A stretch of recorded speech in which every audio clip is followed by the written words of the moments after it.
शिक्षा मंत्री जिस तरह का बयान कर रहे हैं, इस तरह का बयान दे रहे हैं, मैं समझता हूं कि उन्हें आकर सार्वजनिक रूप से माफी मांगनी चाहिए। दूसरी बात, किसी भी व्यक्ति को, अगर कोई भी व्यक्ति जिम्मेदार पद पे बैठा है तो उसे इस तरह का भाषा से बचना चाहिए।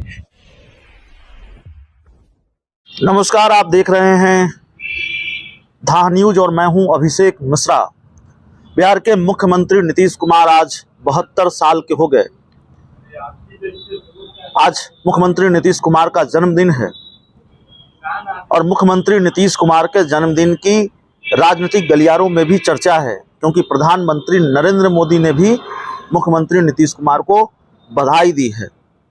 हमारे साथ जेडीयू के नेता कृष्णा हैं और कई दूसरे सवाल भी हैं जिनसे बात होगी, लेकिन प्रधानमंत्री नरेंद्र मोदी बधाई देते हैं नीतीश कुमार को, थोड़ी हैरानी हो जाती है लोगों को कई बार। नहीं, हैरानी होने की बात नहीं है। आदरणीय प्रधानमंत्री जी देश के मुखिया हैं और आदरणीय नीतीश कुमार जी बिहार के मुखिया हैं, और जन्म दिवस एक ऐसा चीज़ है जो मैं समझता हूँ कि काफ़ी व्यक्तिगत हो जाता है। वहाँ पे राजनीति का कोई भी मसला नहीं रहता है, पार्टी विशेष का मसला नहीं रहता है, विचारधारा का मसला नहीं रहता है, और जन्मदिन काफ़ी व्यक्तिगत होता है, तो व्यक्तिगत रूप से सभी को बधाई देना चाहिए। और आप भी मैं भी आपके चैनल के माध्यम से आदरणीय मुख्यमंत्री जी को बधाई देता हूँ। समस्त बिहार के लिए जो उन्होंने काम किया, एक कीर्तिमान रचने का काम किया है, एक इतिहास रचने का उन्होंने काम किया है, तो उसके लिए मैं समस्त बिहार वासियों की तरफ से उन्हें बधाई व्यक्त करता हूँ। मुख्यमंत्री नीतीश कुमार को तो आप बधाई दे रहे हैं, आज उनका जन्मदिन है, खुशी का मौका है, लेकिन टेंशन का दौर भी चल रहा है। जो सहयोगी दल हैं उसके कई नेताओं के बड़े बयान आ रहे हैं, ऐसे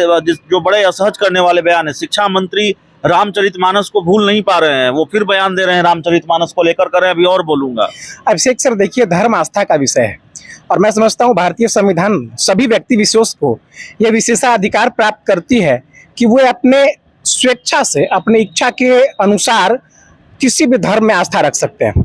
बहरहाल आदरणीय मुख्यमंत्री जी ने जिस प्रकार का स्थापना किया है, जिस प्रकार सौहार्दपूर्ण वातावरण का स्थापना किया है बिहार में, तो यहाँ सभी जाति धर्म सभी प्रकार के लोग मिलजुल कर एक साथ रहते हैं और सौहार्दपूर्ण वातावरण में रहते हैं। अगर शिक्षा मंत्री जिस तरह का बयान कर रहे हैं, इस तरह का बयान दे रहे हैं, मैं समझता हूँ कि उन्हें आकर सार्वजनिक रूप से माफी मांगनी चाहिए। दूसरी बात, किसी भी व्यक्ति को, अगर कोई भी व्यक्ति जिम्मेदार पद पे बैठा है तो उसे इस तरह का भाषा से बचना चाहिए, इस तरह की टिप्पणी से बचना चाहिए। सवाल देखिए कृष्णा जी, रामचरितमानस का नहीं है, गलत है सही। अब मैं रामचरितमानस का विद्वान तो हूं नहीं, इसको तो विद्वान लोग बताएंगे। और कुमार विश्वास सवाल उठा रहे हैं, चैलेंज दे रहे हैं शिक्षा मंत्री को। आचार्य किशोर कुणाल चैलेंज दे रहे हैं। अब इतने बड़े बड़े विद्वानों के सामने शिक्षा मंत्री भी खुद विद्वान हैं, तो उस पर हम टिप्पणी नहीं करेंगे। रामचरितमानस में सही लिखा है, गलत लिखा है। सवाल ये है कि बिहार जैसा राज्य जहां शिक्षा की स्थिति बहुत अच्छी नहीं है, ये ठीक है, आप कहेंगे मुख्यमंत्री नीतीश कुमार ने बहुत बेहतर किया है, लेकिन फिर भी कई समस्याएं हैं छात्रों की या स्कूलों की। उस राज्य के शिक्षा मंत्री की भूमिका बहुत अहम होती है। बहुत सारा काम है शिक्षा मंत्रालय में करने के लिए और बड़ा महत्वपूर्ण पद है शिक्षा मंत्री का पद, और शिक्षा मंत्री की प्रायोरिटी रामचरितमानस है इन कामों के अलावा। तो लगता नहीं कि पार्ट टाइम जॉब कर रहे हैं शिक्षा मंत्री? देखिए, इस तरह का धर्म की राजनीति करने के लिए मैं समझता हूं कि बीजेपी ज्यादा अग्रसर रहते हैं।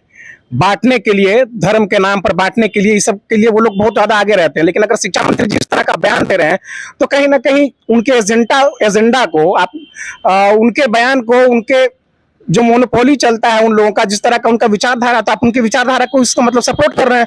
और मैं समझता हूं कि उनकी पार्टी को इस पर संज्ञान लेना चाहिए। तो बड़ा गंभीर मसला है, बिहार की जनता इसको नहीं बर्दाश्त करने वाली। लगता है बीजेपी की पिच पर जाकर खेल रहे हैं शिक्षा मंत्री? बिल्कुल, तो इस बयान से तो यही साबित होता है। देखिए, हमारे साथ जेडीयू के नेता कृष्णा हैं। शिक्षा मंत्री के बयान पर नाराजगी है जेडीयू के अंदर भी, जेडीयू आपत्ति जताती रही है, बल्कि जेडीयू के बड़े नेता तो रामचरितमानस का पाठ करने चले गए मंदिरों में। और कल जेडीयू के एक और नेता हैं निखिल मंडल, उन्होंने कहा, शिक्षा मंत्री को नसीहत दी कि चीप पब्लिसिटी नहीं, शिक्षकों की बहाली कीजिए, भर्ती कीजिए और अच्छी पब्लिसिटी हासिल कीजिए।